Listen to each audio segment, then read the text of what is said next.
família Petropolitana, é um prazer estar com vocês de novo aqui nesse canal 3, número 3, 1, 2, 3 ao vivo, né, o nosso novo canal, e ao vivo também no Facebook no mesmo momento, e assim que acabar o programa nós entramos no YouTube, o programa inteiro fica no YouTube, então não há como vocês não terem hoje o prazer de assistir o meu programa. Por que eu estou dizendo isso? Porque vai ser um programa muito especial. Nós estamos no finzinho do mês de agosto, mês em que a gente comemorou no dia 7, 13 anos da Lei Maria da Penha. Então vocês estão sempre acostumados a me ouvir falar sobre os direitos das mulheres, a promoção da mulher, a vida da mulher na qual ela deve ser protagônica dos seus direitos, dos seus anseios, dos seus prazeres, das suas responsabilidades. E esse é um enfoque que eu estou acostumada sempre a falar e sempre a dar com aquelas minhas companheiras de militância, de ativismo, por esses 30 e tantos anos afora. Mas hoje eu quis trazer uma palavra especial para vocês. Uma pessoa que vai falar sobre a mulher com um cunho de espiritualidade. Não vou falar de religião, não, de espiritualidade. Como é que a mulher é a mulher? Sem ser essa mulher que muitas vezes é barateada, vilipendiada, desrespeitada pela sociedade, pelos meios de comunicação e pelos seus companheiros, muitas vezes.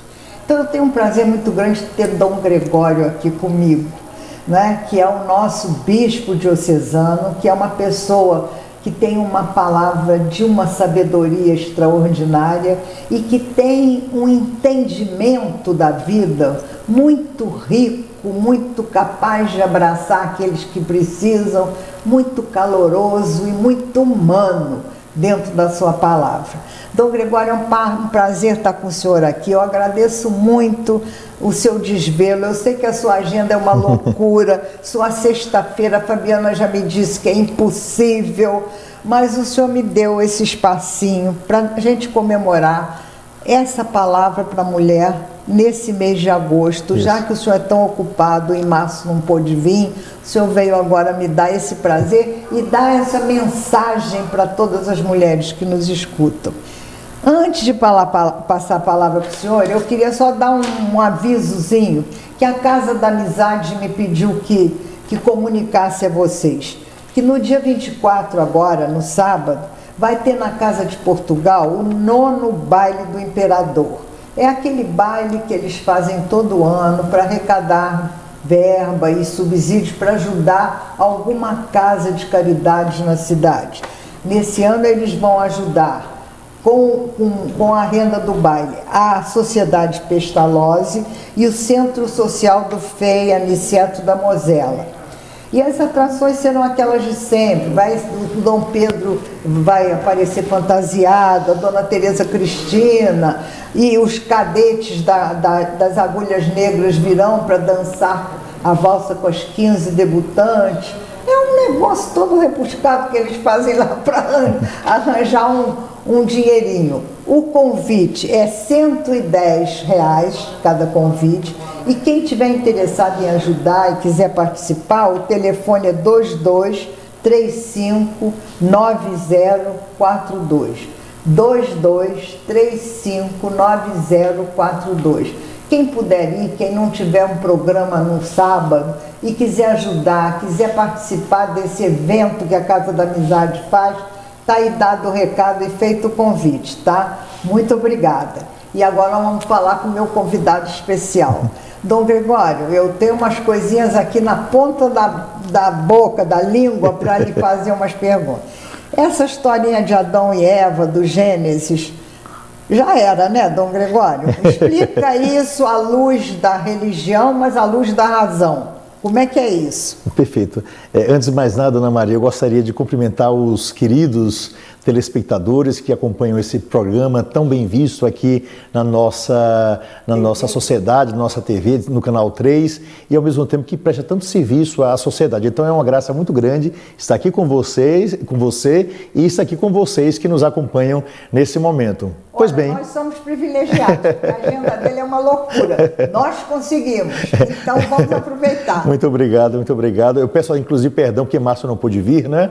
Isso se deve a uma série de compromissos, porque as pessoas acham que eu sou bispo apenas de Petrópolis, mas eu sou bispo de Petrópolis e de mais 5 cidades: Teresópolis toda, São José do Vale do Rio Preto, Areal, Magé toda e Guapimirim. Então são 6 cidades que eu trabalho, então estou sempre correndo de um lado para o outro, né? Muitas paróquias, quase 500 comunidades, né? 500 igrejas enquanto capelas constituídas. Então é um trabalho muito grande, mas é um trabalho prazeroso porque é um trabalho cristão e é maravilhoso, né? Mas respondendo à pergunta que você me fez, né, sobre a questão do capítulo 1º, 2º e 3º do livro do Gênesis, sobre a questão da criação, primeiro a gente tem que lembrar que esses capítulos, eles desejam retomar assuntos que eram já conhecidos em toda aquela região, porque todos os povos antigos falam exatamente sobre essa questão da criação, cada um de uma forma diferente, mas todos mais ou menos da mesma forma, que é Deus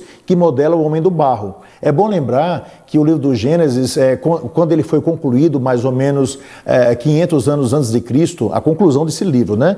Composto ao longo de séculos, mas ali ele foi concluído, ele está falando de fatos que aconteceram cerca de 18 milhões de anos antes. Então, o narrador não estava ali, embora inspirado por Deus, mas estava falando de assuntos bem anteriores. É um ponto que a gente não pode esquecer. E esses capítulos do livro do Gênesis, eles estão fazendo teologia e não ciência. Apenas está querendo mostrar que tudo foi criado por Deus, não é? E Deus é o Criador, então tudo é criatura, então nós não podemos adorar árvore, não podemos adorar pedra, não podemos adorar animal, não é? Mas devemos adorar aquele que é o único Senhor, é apenas isso. Às vezes as pessoas imaginam que aquilo ali foi criado, tudo assim, Deus passou, não é? Deus é um ser espiritual, não ia ficar com barrinho, não é? Barro, não é? E todas as culturas ali ao lado, todas elas vão falar da mesma forma. Então né? É um sentido poético aquilo, né? É uma grande poesia para celebrar, né? Mostrando que Deus, de alguma forma, inclusive não aparece em anos. Quando fala em 7 dias, está se falando como se fossem eras, quer dizer, então Deus respeitou todo o processo da sua própria criação, desde lá, pelo menos, a teoria do Big Bang, a evolução das espécies, assim por diante. Tudo isso foi sendo preparado ao longo de milhões de anos, assim, num processo muito rico e muito belo, acompanhado pelo próprio Deus. A igreja aceita isso, a ciência aceita isso, e num determinado momento, Deus infunde no homem a capacidade de entendê-lo, o homem passa a ser inteligente, diferente dos outros animais. Então, o livro do Gênesis, que não conhecia a ciência como nós conhecemos, já nos deixa a brecha para mostrar a beleza dessa criação, mas naturalmente numa linguagem figurada, que é aquela que a gente abraça como palavra de Deus, mas com uma grande poesia. Que, se bem interpretada, em nada se choca com a ciência. Exatamente, exatamente. A gente pode acreditar no que diz o Gênesis com esse espírito poético, sem achar que a gente está, de certa forma, denegrindo a ciência que diz que o homem houve mutações genéticas e que o macaco se tornou homem depois. Nada impede isso. Lá dos seres primatas para finalmente chegar, né, ao homem, assim como nós conhecemos. Então, a gente não luta contra a ciência, pelo contrário, a gente abraça também a ciência, nós utilizamos a ciência o tempo todo, apenas nos reservamos para dizer: o motor imóvel, aquele que está fora, que foi o iniciador daquilo que haveria de aparecer, esse ser nós chamamos de Deus, não é? Então, que é amado por todos. Pois é, porque quem deu, digamos, o start para a grande explosão é o próprio Deus, né? Ele é o grande Big Bang. Isso. E aliás, é bom que a gente diga que é uma coisa que eu acho que é muito importante: muitos são os cientistas que acreditam plenamente em Deus. Sempre, geralmente pega um ou outro que não acredita, mas boa parte dos cientistas, principalmente os americanos, eles dizem o seguinte: nós chegamos até aqui, depois pois aqui somente um ser superior. Isso é muito bonito, né? Exatamente. Reconhecer o limite e lembrar do desconhecimento. Né? Exatamente, né? Do que é o conhecimento maior. Exatamente, é. Mas dentro dessa historinha aí, a mulher já começou sendo, de certa forma, denegrida, Dom Gregório.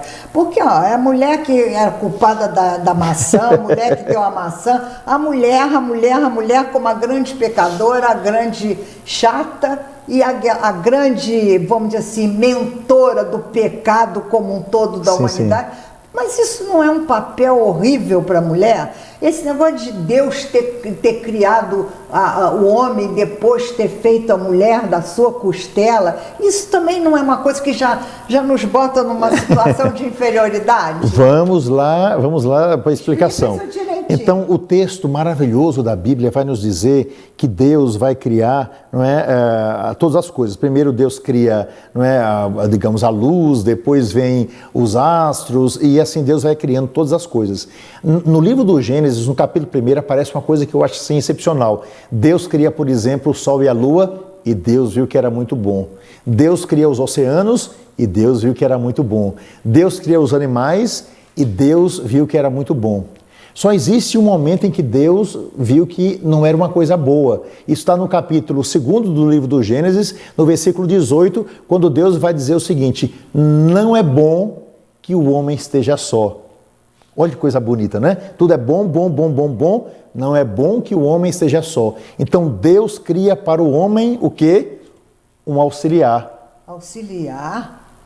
Quer dizer que Deus já achou que a gente devia tomar conta da casa, fazer os serviços domésticos enquanto o homem estava lá de beleza? É esse tipo de auxiliar de escritório, a secretária, a de serviços gerais? É essa não, auxiliar? Ana Maria, não é isso não.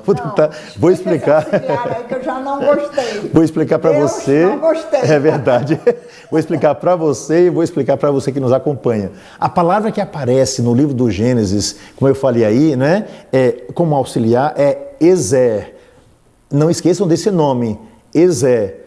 A palavra Ezer, que é auxiliar, ela é empregada 2 vezes para a mulher, 16 vezes para Deus e 3 vezes para um exército em ordem de batalha. E é bonito que a gente, aqueles que rezam o ofício de manhã, começam assim: vinde, ó Deus, em meu auxílio. Deus, portanto, é auxiliar da humanidade. Ou então, o Senhor é meu auxílio e proteção. Deus é visto como auxiliar também. E a mulher é vista também, nesse sentido, como Ezer. Ou seja, a mulher foi comparada ao próprio Deus. A mulher foi comparada a um exército. Aí vai dizer assim: e o homem recebeu o nome de Ezer em algum momento? Não. Pelo contrário, nesse sentido, a gente vê que Deus colocou a mulher no mais alto patamar, porque ela, de algum modo, recebeu a mesma qualificação que ele, de Ezer. Em que sentido é o auxílio? Como para exército, para Deus e para a mulher. Quem vai à frente, quem abre caminho, quem consegue enxergar mais longe e a capacidade de observar todas as coisas. Afinal de contas, Deus é o Criador, gera o homem. A mulher também gera a humanidade através, não é, do seu ventre. Então, veja a beleza dessa comparação. E depois, inegavelmente... Agora eu estou gostando. Pois é. É bem diferente dos preconceitos que os homens depois introduziram. Quando Deus diz que você falou, não é? Quando tira o homem da costela, tirou do lado, está querendo dizer isso. Os escritores de Israel, e muitos dizem o seguinte: tirou do lado, aquilo ali é uma poesia para dizer que a mulher foi criada da costela. Onde é que fica a costela? No meio do corpo do homem. Se Deus tivesse criado o homem da cabeça, ou melhor dizendo, criado a mulher da cabeça, a mulher seria superior. Se Deus tivesse criado a mulher dos pés de Adão, ela seria inferior. Deus criou do lado para dizer que ambos têm igual dignidade. Então vejam a beleza. E a gente percebe que todo o livro da Escritura vai falar da mulher como aquela que tem a capacidade de enxergar mais longe. A gente vê no dia a dia. O que uma mulher faz? A mulher, ela mexe a panela, empurra o carrinho do bebê, não é? Ao mesmo tempo, está com o telefone aqui falando: não, mamãe, eu amanhã não vou poder ir não, porque tenho que fazer tal coisa, assim por diante. Já briga com o menino: menino, coma com a boca fechada, não é? Tome água direito, se comporte. É a mulher que pega na mão, não é? Para fazer aquela letra vagarosamente. E tem coisa interessante. Se uma criança cai, o que é que o pai diz? Levanta, menino, passa cuspe que passa. Né? O que é que a mãe faz? Se aproxima da criança, né? Traz o corpo perto. Olha, mamãe vai dar um beijinho aqui e você vê que vai passar. Né? E a mãe, não é, dá um beijo e passa. Não é que tenha passado a dor, mas é para mostrar como a mãe é capaz de enxergar mais longe. E isso, o feminino é que nos dá. Então, quando Deus cria a mulher, não cria para que ela seja inferior. Pelo contrário, ela vai ser igual dignidade e até comparada, não é? 16 vezes, como eu falei, não é? Ao homem, a Deus e a um exército em ordem de batalha. Então, Deus colocou a mulher no máximo da dignidade, no mais alto patamar. Os homens, ao longo da história, vão querer colocar a mulher lá embaixo para torná-la submissa. Por quê? Porque fisicamente ela era mais fraca fisicamente, no sentido que o homem sempre teve mais músculo. Um outro ponto que a gente não pode esquecer ao longo da história é que as mulheres precisavam de proteção, porque mulher era uma mercadoria. Roubar mulheres, eu poderia devolvê-las através de dotes de pagamento, né?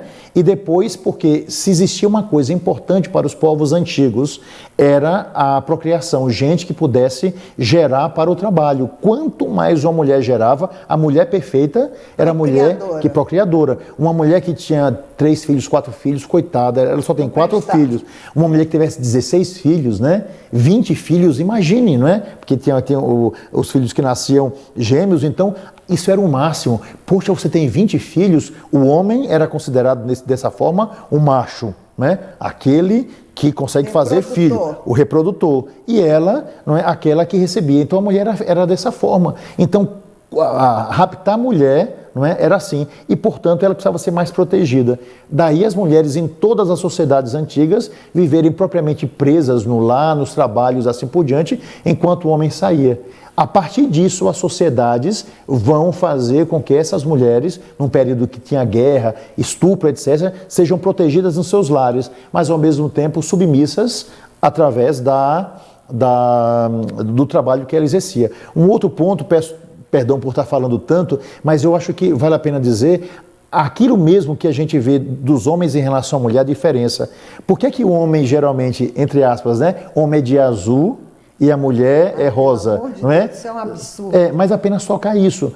Interessante, por quê? Porque o azul, não é, significava o céu. E o rosa, as mulheres gregas, as casas, eram pintadas do vermelho com branco que davam um tom rosado das casas. Então é para dizer o seguinte, as mulheres nasceram para ficar dentro de casa. Que brinquedo você dá para uma menina? Fogãozinho, bebezinho, porque você não fica bebê de ficar na rua, bebezinho recém-nascido. As brincadeiras das meninas, elas foram feitas para ser dentro de casa. E o que você dá para um menino? Bola na rua. Ninguém joga bola dentro de casa. Carrinho na rua, pipa na rua, bola de gude na rua. Então, porque é azul, ou seja, o menino foi feito para a rua, para o céu. Quer dizer, o homem está no horizonte. Né? No horizonte. O horizonte sem fim. Para ele não tem fim. E a mulher está confinada dentro de 4 paredes. Isso. Português. Era assim que a mentalidade, mas não era só do povo de Israel, não, de todos os povos era essa mentalidade. É interessante, Ana Maria, dizer o seguinte, como o cristianismo foi libertador, não é? Porque a partir do século I, as mulheres começaram, é interessante, talvez por influência do exército romano, etc., as mulheres começaram a usar azul. E por incrível que pareça... Nossa Senhora, nunca vi Nossa Senhora de rosa. É verdade. Nunca vi, eu só vi Nossa Senhora de azul, branco e azul. Não é? É verdade, quando fazem, vamos dizer assim, as imagens de Nossa Senhora, isso. sempre a fazem com manto azul. Então ela é esse horizonte. Por que as outras mulheres estão confinadas no rosa? A mulher revestida do céu, isso é bonito, exatamente, né? Então, a questão do horizonte. E é interessante que a gente também não pode lembrar, porque aí tem que estudar um pouco as cores, né? O vermelho, não é? Os tons do vermelho sempre foram utilizados pelos homens, para significar o sangue. Então, depois se mudou isso. Mas o exército romano, por exemplo, usava vermelho, né? Boa parte dos senadores, né? Os cardeais, depois da igreja, assim, usavam vermelho. Depois é que houve essa inversão de fazer esse tipo de coisa. Mas é apenas para dizer como as cores, às vezes, influenciam. Então, na mentalidade era isso. Para o menino, o céu, a rua. Para a mulher, a casa, o confinamento. Imagine. Que horror. E bom, tá bom, eu falei Nossa Senhora, então vamos falar dessa Virgem Maria. Virgem Maria, explica um pouco para nós, à luz da religião, essa virgindade de Maria, que hoje é muito difícil da gente não questionar, porque a virgindade não tem mais o sentido que tinha antes, né? Então, como é que o senhor coloca, vamos dizer assim, na temporalidade daqueles anos de Jesus e Maria, essa questão da virgindade? Ana Maria, é maravilhoso que você me faça essa pergunta, porque eu tenho uma possibilidade de ver a riqueza daquilo que se chama do ato mais subversivo da face da terra. Vejam só. O nascimento? O nascimento de Jesus através de uma virgem. E vou explicar para você o motivo disso. Sempre as mulheres foram vistas em muitos pontos na sociedade como seres inferiores, porque inclusive o homem, a mulher, ela era apenas um depósito onde o homem colocava a semente. A questão era essa. Tanto que para as sociedades antigas, isso é incrível, para as sociedades antigas, o dono da criança era o pai, não a mãe, o pai. Ele carregava, não é? O nome de Jesus, Yeshua ben Yosef, Jesus, filho de José. Né? Então, esse é um ponto fundamental. Então, a mulher, ela apenas gerava para o homem. Esse é o primeiro ponto. Segundo ponto, nas sociedades antigas, mas especialmente na sociedade judaica, nós sabemos através da história do século I, como é que se davam as uniões matrimoniais. O menino, o pai, combinava com o pai que está no outro lado, os dois combinavam que as crianças iam casar, isso era feito mais ou menos lá pelos 9, 10 anos de idade, as crianças cresciam numa separação total e a menina, mais ou menos entre 13 e 14 anos, já estava pronta para o casamento, né? A partir da segunda menstruação, a menina estava pronta para o casamento. E o menino casava entre 17 e 18 anos de idade. Era a sociedade daquele tempo. No dia do casamento, a mulher não podia apresentar defeito. Qual era o defeito que uma mulher podia apresentar? Era não ser virgem.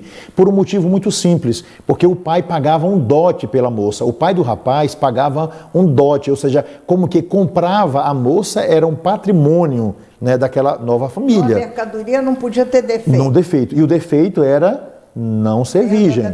Pois é isso. Então, no dia do casamento, uma tenda especial era preparada, não é? O rabino daquele período, né, o sacerdote, abençoava os véus, né, um véu que é um tipo de um lenço, e o rapaz, no dia do casamento, enquanto a festa estava esperando para provar se a moça era ou não virgem, essa moça era deitada, não é? Essa moça, ela tinha um lençol total sobre a sua cabeça, apenas um espaço aberto onde aparecia a sua genitália. O rapaz, vendo aquilo, ele sabia o que devia fazer. Esse rapaz se preparava para o ato conjugal e fazia o quê? Chegava lá, sem que a moça fosse preparada nada, simplesmente ele fazia um ato, para nós hoje, de violência. E depois de fazer aquilo, de chegar ao auge, né, ele, no caso daquele ato sexual, ela totalmente ali parada, porque com dor, mas sabia que aquilo ia acontecer, ele entregava para ela o véu, porque afinal de contas ele não podia tocar no sangue, embora isso já tivesse acontecido, porque isso gerava impureza. Essa moça, ela enxugava no sangue que havia vertido daquele ato violento, não é? Ali, entregava para o rapaz entregava esse véu para o pai ou para o representante e chegava no acampamento mostrando aquele sangue, dizendo que ela era virgem. Mas esse nascimento vinha de um estupro.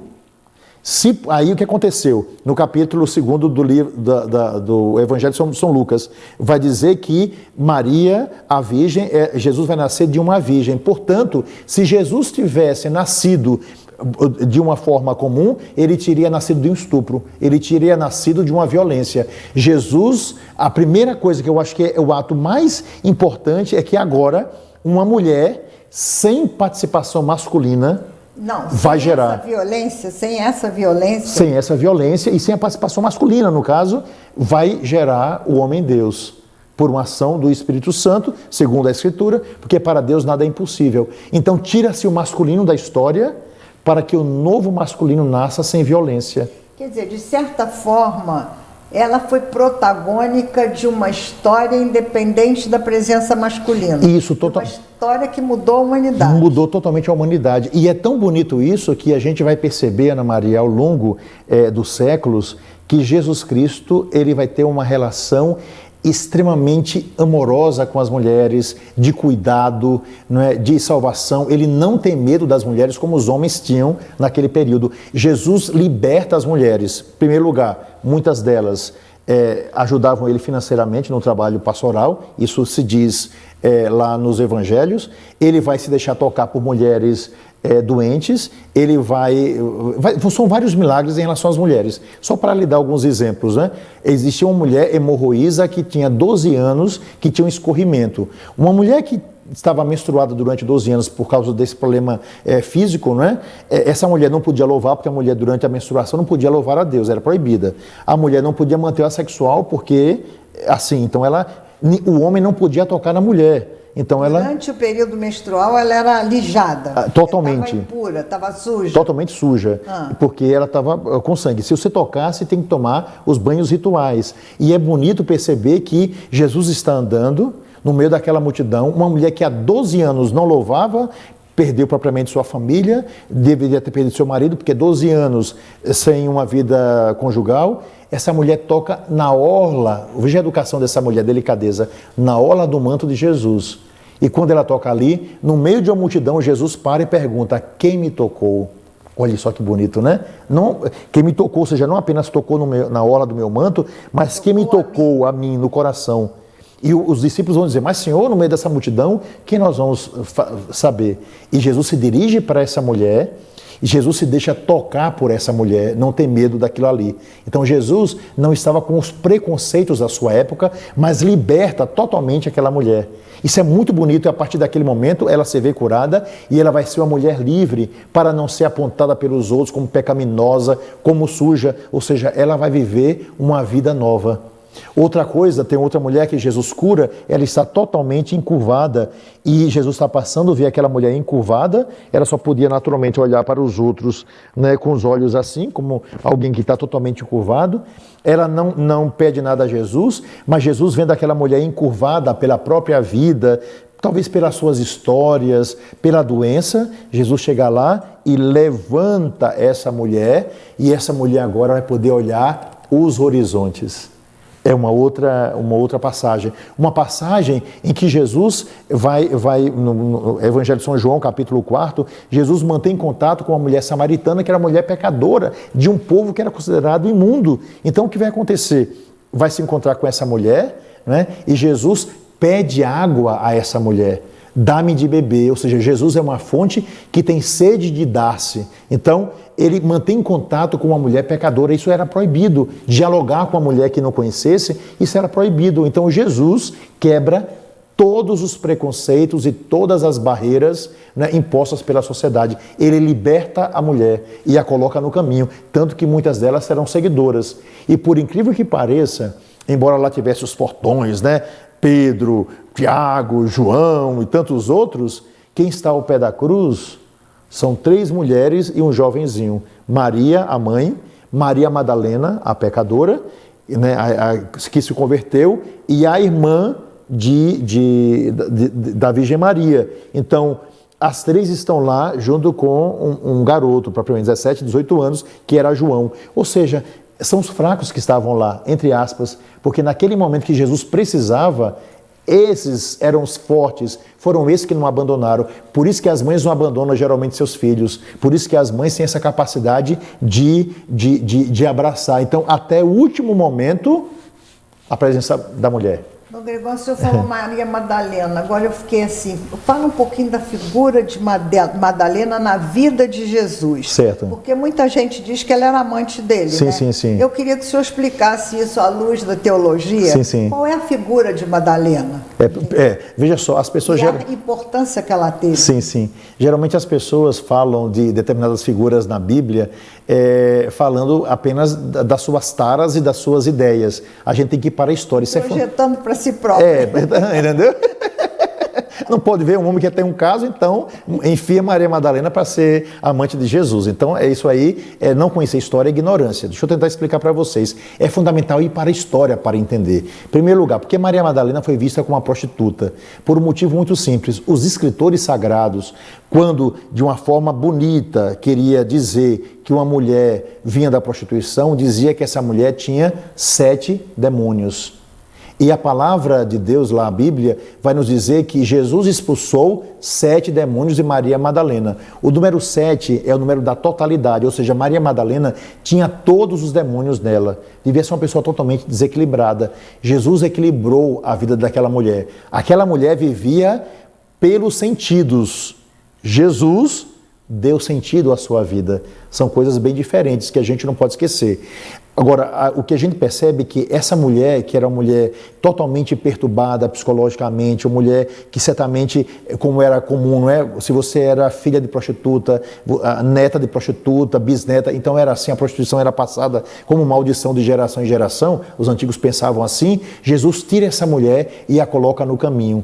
Não é? Então, em que texto dá para a sugestão de que essa mulher em algum momento teve um tipo de relacionamento com Jesus, assim por diante? Muito pelo contrário, os homens quiseram dessa mulher o corpo. Jesus resgatou a sua alma. Os homens a colocaram na lama, porque ela é que é a pecadora, né? Jesus levanta essa mulher e faz com que agora ela viva uma nova vida sem a dependência de homens que a explorem. Então, em nenhum momento mostra isso a Escritura, em nenhum momento, nenhum texto, somente a partir do século IV, né, 400 anos depois de Jesus, é que as novelas, que tem que ter um pouquinho de recheio, vai dizer que Jesus teve um envolvimento com Maria Madalena. 400 anos depois, e esses textos foram considerados pela história mentirosos e pela igreja, de um modo geral, pelo cristianismo, como heréticos. Então é uma grande mentira, tem que a história.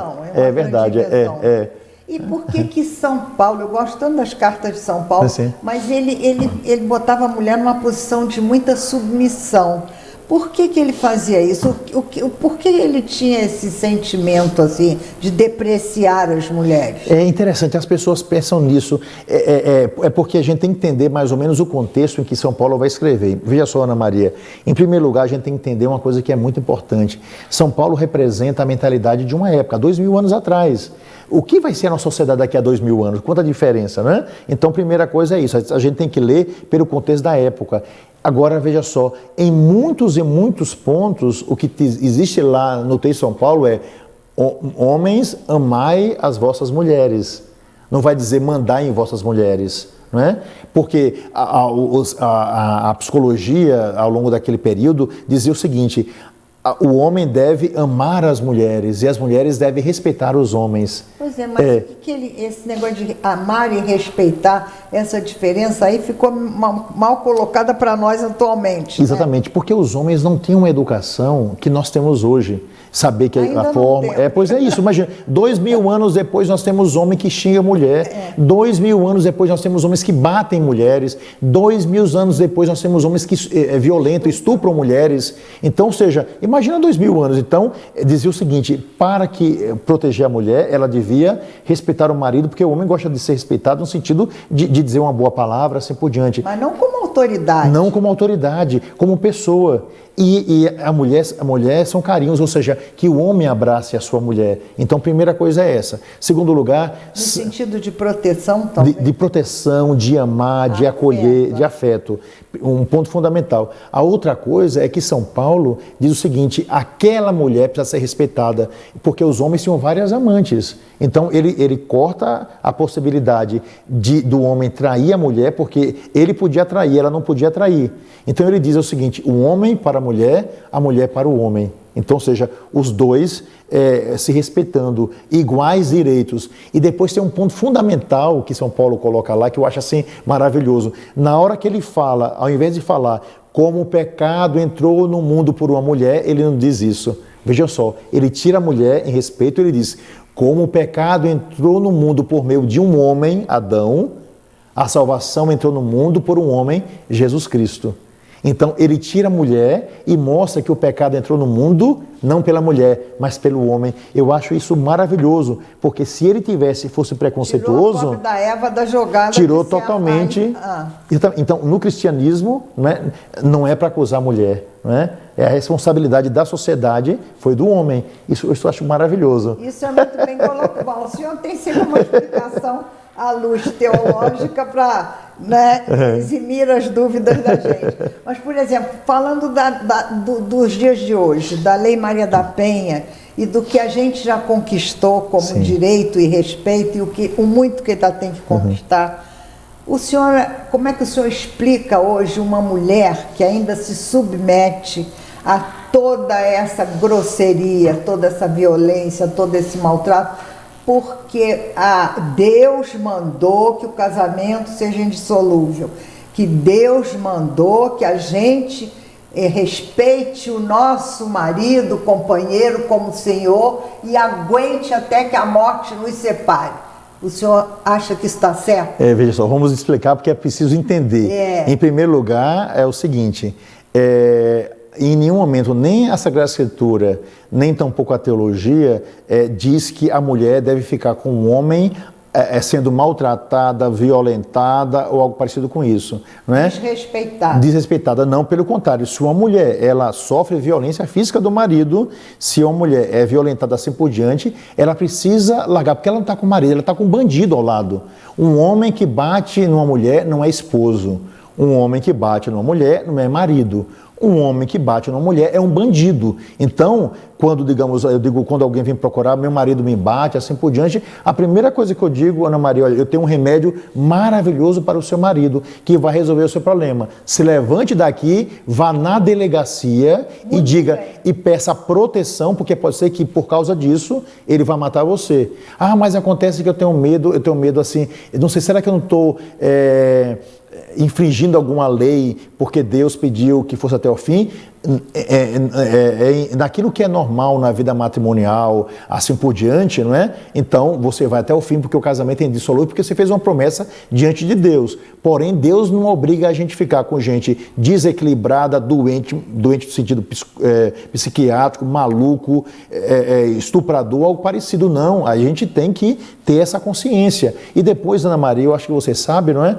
A igreja tem várias leis. Uma pessoa, por exemplo, a depender, não estou dizendo que seja esse caso, mas quando chega a isso daí, significa que certamente antes do casamento já houve um erro de pessoa que ela não sabia. Esse tipo de gente tem direito essa mulher, não é? Ou também pode acontecer o inverso. Vai ao tribunal eclesiástico, que é feito todo um estudo. Se aquele casamento, se mostrar que aquele casamento teve uma celebração linda, maravilhosa, mas ele não existiu, a igreja dá nulidade matrimonial, reconhece que esse casamento não existiu, e essa pessoa que se casou na igreja, já tem filhos, pode ter 50 anos de casada, ela tem direito de casar outra vez na igreja. Infelizmente, poucas pessoas reconhecem seus direitos. Sabem que pode utilizar esse direito, não é? Exatamente. Esse direito que é canônico, né? Exatamente. Por exemplo, só para dar alguns exemplos para vocês, de uma forma assim muito simples. Você casou com seu marido porque sua mãe ou seu pai queria, então por pressão. Esse casamento é nulo, você pode ir lá no tribunal eclesiástico, se você quiser, faz a nulidade, né? Vai ter que provar, naturalmente, tem testemunha. Você ficou grávida antes do casamento, o pai pressionou, tem que casar, assim por diante. Você casou, se você está separada, pode ir no tribunal eclesiástico, vai ter que mostrar essa história, né, toda, né, claro que tudo aí, estou falando assim muito rapidamente, mas o casamento pode ser nulo. Erro de pessoa, né, você casou com uma pessoa e depois do casamento, depois de alguns anos, você viu que aquela pessoa não era uma farsa que você acabou absorvendo na sua vida. Pode existir nulidade matrimonial e tantas outras coisas que podem levar a uma nulidade matrimonial. Em Petrópolis, nós temos um tribunal eclesiástico para isso. essa pessoa que vai no tribunal, se o seu casamento for nulo, como a gente costuma dizer, né, significa dizer que ela pode, se separando dessa pessoa, casar na igreja outra vez com a outra. E pode comungar, confessar? Tudo normal, tudo normal, tudo normal. E quanto tempo demora um processo desse de anulação matrimonial? Depende das testemunhas, o comparecimento das pessoas. Pode durar digamos assim, os processos mais rápidos, 3 meses, até mais ou menos 1 ano, é geralmente o período. Pouco assim. Não é muito tempo, não. Agora, tem que correr para buscar as testemunhas, né? As pessoas vêm, tudo se corre com o máximo de sigilo. A gente nunca sabe o nome das pessoas, a não ser os advogados canônicos e os juízes canônicos, né? Então, o Tribunal Eclesiástico funciona aqui na nossa universidade, inclusive, né? O ambiente é lá, mas qualquer coisa, basta procurar a diocese, nós estamos aí prontos para ajudar essas mulheres também. Quer dizer que o senhor já nos deu assim, uma grande orientação no sentido de como tratar um companheiro violento, né? Isso. Quer dizer, quando a gente quer romper essa relação, e tem que romper essa relação, isso. porque não dá para viver com esse cara, né? Porque pode chegar a um feminicídio, né? Que essa violência cada vez mais aumentando mais. A gente hoje tem, inclusive, essa proteção da igreja, né? De poder romper esse vínculo que não existiu, né? Porque houve um erro de pessoa, essencial de pessoa aí, né? Porque a gente casa pensando que ele é um anjo e ele é um demônio, né? A verdade é essa, né? Daí é um erro essencial de pessoa, não é? Exatamente. Agora, é fundamental que as mulheres não esqueçam, né? Uma coisa fundamental ia acontecer, olha, remédio para homem violento, remédio para homem que despalavra, estupra e assim por diante, não é travesseiro, não é a mamãe que a gente vai desabafar, não é a melhor amiga. Né? Remédio para homem violento é polícia, é delegacia. Se tiver delegacia da mulher, chegar lá e dizer, na hora em que as mulheres todas que sofrem algum tipo de violência, na hora que elas chegam lá e dizem o que tem que ser, não é? Ele geralmente vai ser chamado, vai ver se foi um momento, por causa de bebida, assim por diante, seja lá o que for, mas ele vai se orientar e dizer o seguinte, se você fizer isso aqui, então você vai ser preso pelo que você fez, ou se você repetir, você vai receber maior pena. E também aquelas leis que protegem as mulheres, por exemplo, 200 metros de distância. Medidas protetivas. Isso, e ouçam o que diz a televisão. O tapinha de hoje vai ser o tapão de amanhã, certo? Não é? O soquinho de hoje vai ser a bala na cabeça de amanhã. Então, se você ama a sua vida, se você ama os seus filhos e, fundamentalmente, se você ama a Deus, vá à delegacia, denuncie, não tenha medo e busquem os órgãos de proteção, porque, afinal de contas, eles estão para isso. Se todas as mulheres fizessem isso, né, os machistas, porque graças a Deus não são todos, é um grupo, eles pensariam 2 vezes antes de tocar com uma mulher, né? De tocar numa mulher. E não apenas a agressão, que é tapa, não. Estou falando também agressão verbal, não é deixar sem comida, maltratar, não é botar para baixo. Tudo isso é violência e todas elas devem ser evitadas. Que coisa boa o senhor está dizendo isso, porque muita mulher, eu acho que ainda aceita esse tipo de violência por uma questão de uma formação religiosa que não permite a ela entender que esse casamento acabou. Exatamente. Olha, tem uma passagem na Escritura, Ana Maria, que eu acho maravilhosa. É quando Jesus diz o seguinte... se alguém lhe dá um tapa na face direita, você deve dar à esquerda. Essa é a palavra de Jesus. A gente tem mania de ficar presa a pequenas frases, né, da Bíblia, né? Porém, é o seguinte, quando Jesus recebeu um tapão lá do soldado, quando ele estava preso, o que foi que ele fez? Ele deu o outro lado? Não, ele perguntou, por que você me bate? Se eu fiz alguma coisa errada, me diga. O que Jesus estava dizendo é o seguinte, a primeira frase, quando alguém der um tapa no lado direito, você deu ao esquerdo. Em que sentido? Quando você comete um erro e você reconhece que aquilo foi um grande erro que você cometeu, que você foi mal, você foi injusto, que você cometeu um grande pecado, você deve dar outra face no sentido de que você deve fazer o quê? Você deve reconhecer, não é, que você pecou.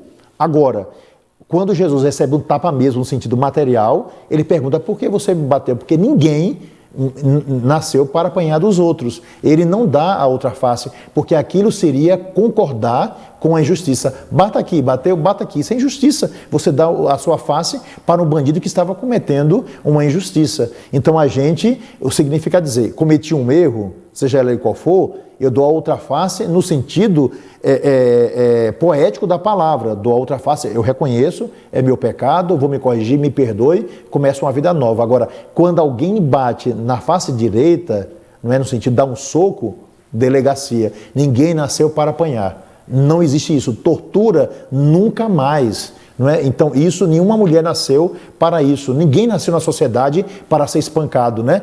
Pode se prender, pode se levar. E mesmo esse homem que deu, sei lá, um soco numa mulher, ele deve ser preso, cumprir aquilo que é normal, também não vai apanhar. Ninguém nasceu para ser saco de pancada de ninguém.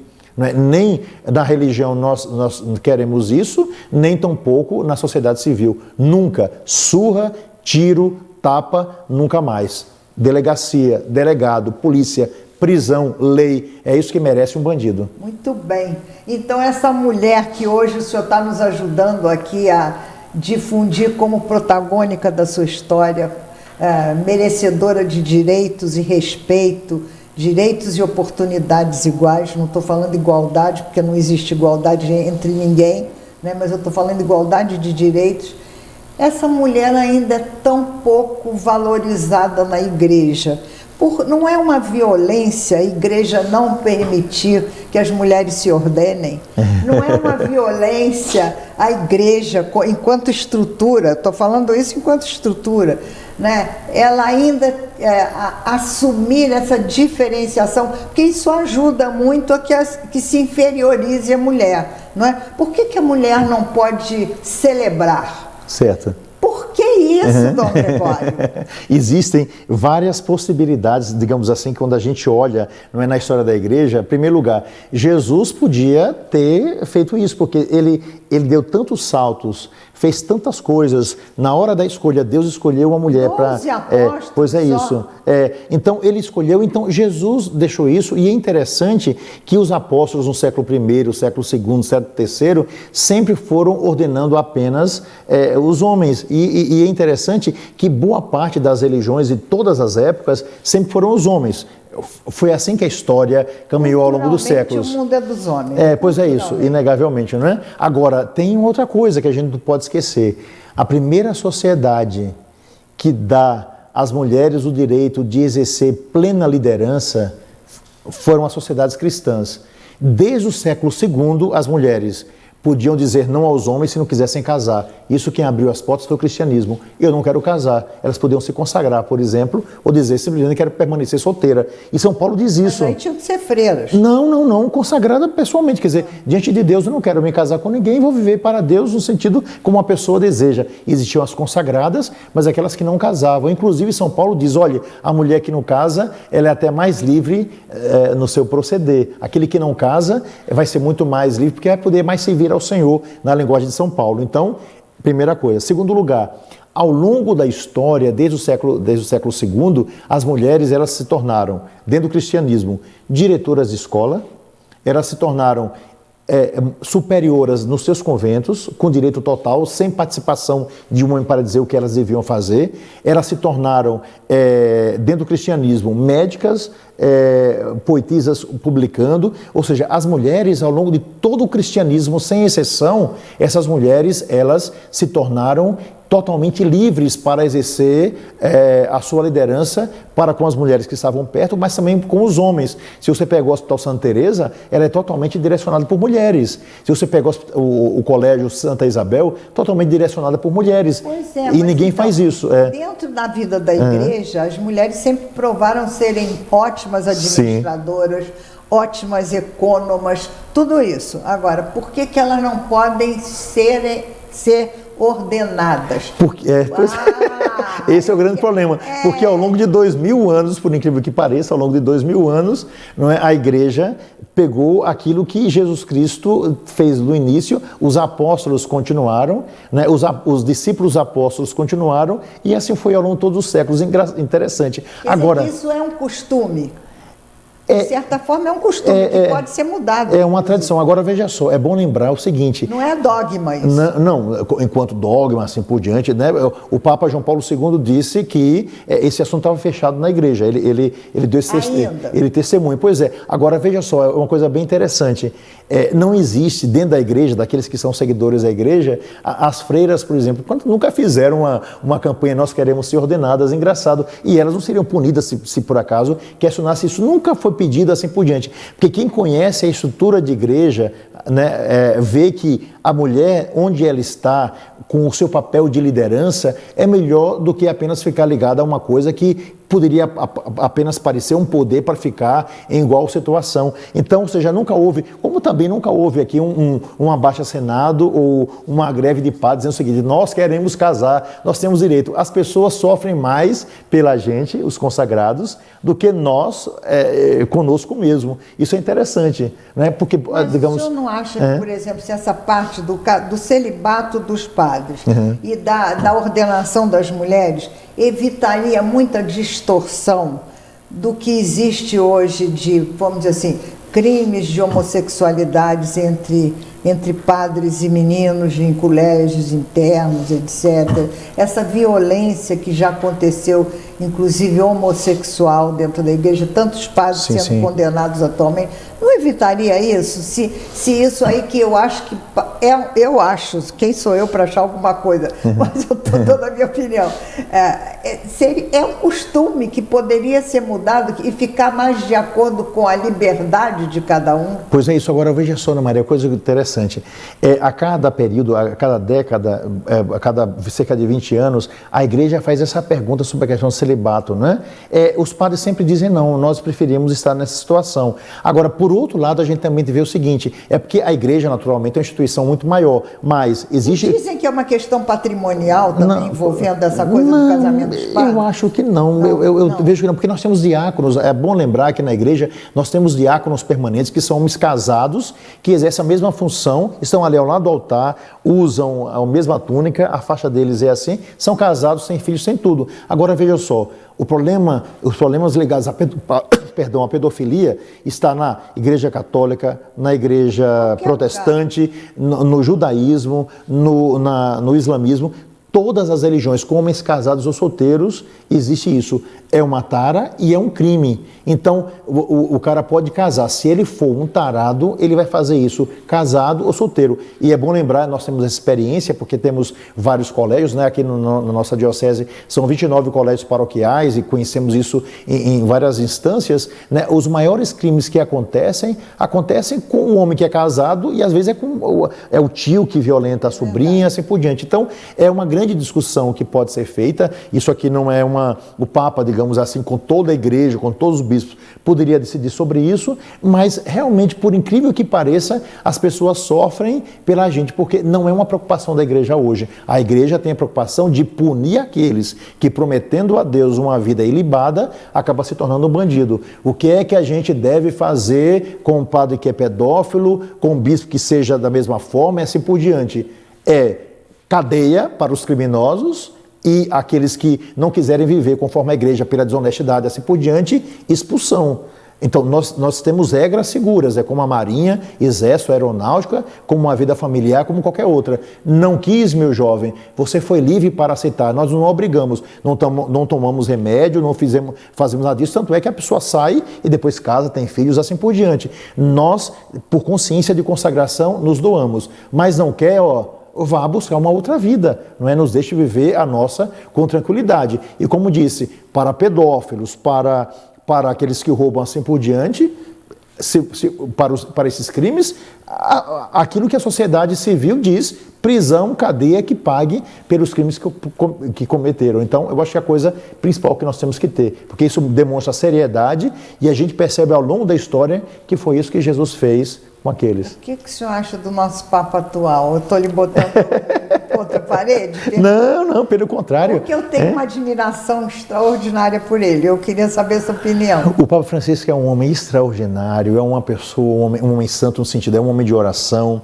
é um homem que tem anos de serviço dado à igreja, é uma pessoa que dialoga com todo mundo, num respeito profundo a todas as pessoas, é alguém que sabe acolher, que é um ponto fundamental hoje na sociedade e, inegavelmente, ele hoje é o líder mundial. E por que eu digo isso?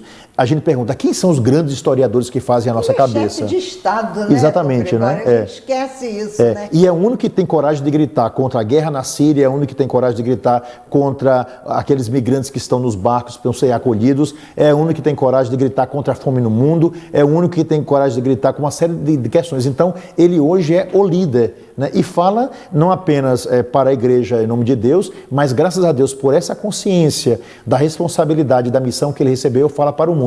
Portanto, é uma pessoa extraordinária, longa vida para o nosso Papa, que nós saibamos amá-lo sempre e cada vez mais e que ele sempre nos diga palavras para que tenhamos coragem de sair de nós mesmos para viver a beleza dessa vida que é dada para todos. Que beleza, Dom Gregório, nós estamos terminando o programa e eu queria deixar esses últimos 5 minutinhos para o senhor falar um pouco para essas mulheres, porque nós estamos aqui celebrando a lei, os 13 anos da Lei Maria da Penha, que de certa forma foi uma proteção enorme jurídica para essa questão da violência doméstica e a violência contra a mulher. Então eu queria deixar esses 5 minutinhos últimos para o senhor se despedir das mulheres, dando uma mensagem que o senhor quiser dar de esperança, de conforto, de enaltecimento e uma bênção para essas mulheres todas que eu sei que estão lhe ouvindo e que precisam tanto dessa palavra de conforto e de amor nessa hora que a gente está celebrando a Maria da Penha. Tá?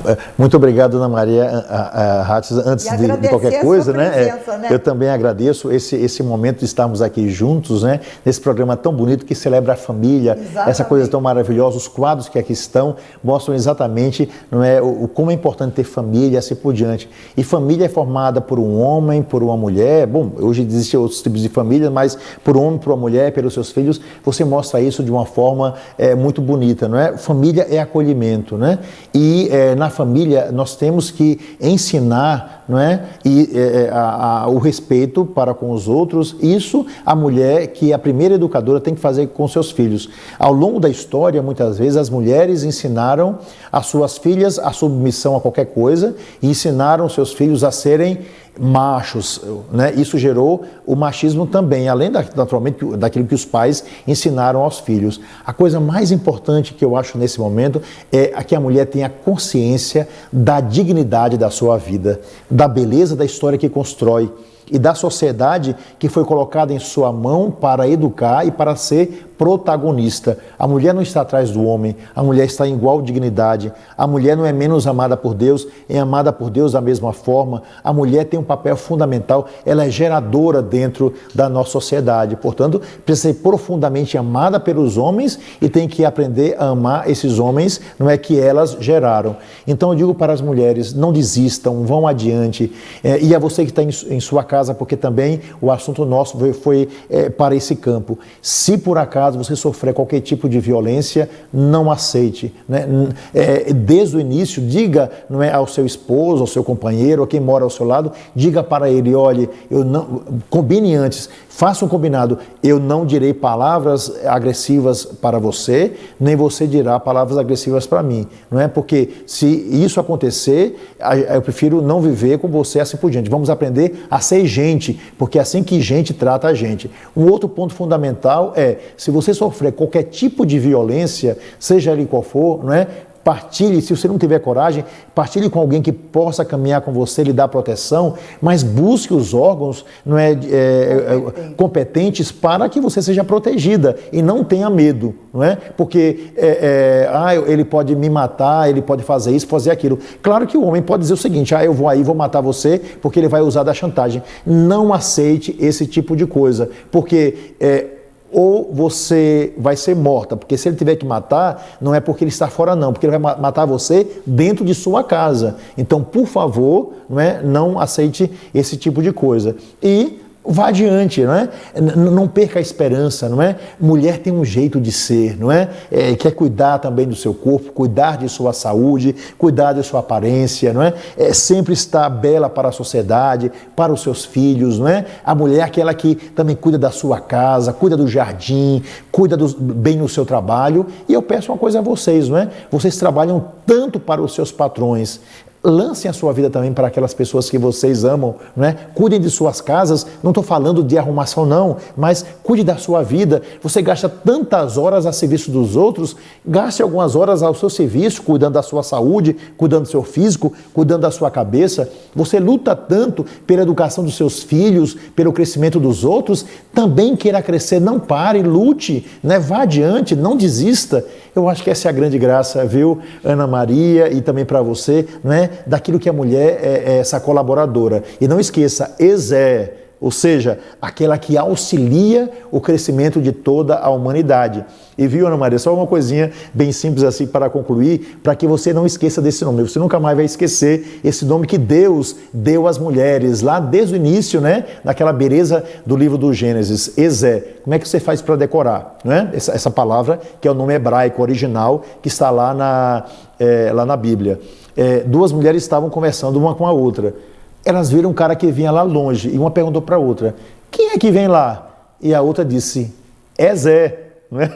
No sentido de que é Zé uma pessoa, mas assim você não decora, não esquece jamais, é Zé. Certo? Nessa historinha, para não esquecer o nome Ezé. Então, essa dignidade de mulher que vocês, todas as mulheres têm, não é? E eu nasci de uma mulher, e Jesus Cristo nasceu de uma mulher, e nós devemos elevar a mulher ao mais alto trono, porque foi assim que Deus fez com todas as mulheres. Assim, né, que Deus abençoe, né? Então, o senhor quer dar uma bençãozinha? Com toda alegria. Então, a bênção que farei agora, respeitando todos vocês que estão aí do outro lado, desejo que chegue a você, a sua família, e a todos aqueles que você ama. O Senhor esteja convosco. Ele está no meio de nós. E abençoe-vos o Deus Todo-Poderoso, Pai, Filho e Espírito Santo. Amém. Até breve. Muito obrigado, Ana Maria. Obrigada ao senhor, Dom Gregório. Foi um programa muito bonito. Vai marcar Maria da Penha nesse agosto de 2019. Muito obrigada. Eu que agradeço. Foi muito bom. Concluímos.